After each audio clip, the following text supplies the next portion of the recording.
অবশেষে গ্রেপ্তার হলেন বিতর্কিত content creator RS Fahim.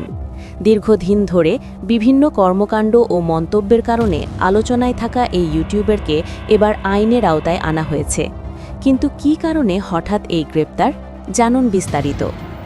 July মাসের সেই উত্তাল সময়, যখন দেশের বিভিন্ন প্রান্তের শিক্ষার্থীরা আন্দোলনের রাজপথে নামেন, ঠিক তখনই ভিন্ন অবস্থানে ছিলেন RS ফাহিম। অভিযোগ রয়েছে তিনি ছাত্র আন্দোলনের বিপক্ষে অবস্থান নেন এবং শিক্ষার্থীদের বিরুদ্ধে বিভিন্ন বক্তব্য দেন। তার কিছু ভিডিও ও পোস্ট সামাজিক যোগাযোগ মাধ্যমে ছড়িয়ে পড়লে সাধারণ মানুষের মধ্যে ব্যাপক ক্ষোভের সৃষ্টি হয়। জানা গেছে, সম্প্রতি রাজধানীর চিড়িয়াখানার সামনে থেকে তাকে আটক করা হয়। প্রত্যক্ষদর্শীদের মতে, ছাত্রদল এবং সাধারণ শিক্ষার্থীরা তাকে শনাক্ত করে আটক করেন। পরে তাকে আইন শৃঙ্খলা রক্ষাকারী বাহিনীর হাতে তুলে দেওয়া হয়। ঘটনাস্থলে কিছু সময় উত্তেজনাপূর্ণ পরিস্থিতিরও সৃষ্টি হয় বলে জানা যায়।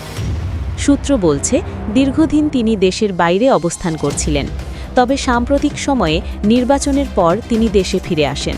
এরপর থেকেই তাকে নিয়ে আবারও আলোচনা শুরু হয় এবং শেষ পর্যন্ত এই গ্রেপ্তারের ঘটনা ঘটে। এদিকে তার গ্রেপ্তারের খবরে সামাজিক যোগাযোগ মাধ্যমে মিশ্র প্রতিক্রিয়া দেখা গেছে। কেউ স্বস্তি প্রকাশ করছেন, আবার কেউ সঠিক তদন্তের দাবি জানিয়েছেন। ঘটনার পরবর্তী আপডেট জানতে আমাদের সাথেই থাকুন। আপনার মতামত কমেন্টে জানান। ধন্যবাদ।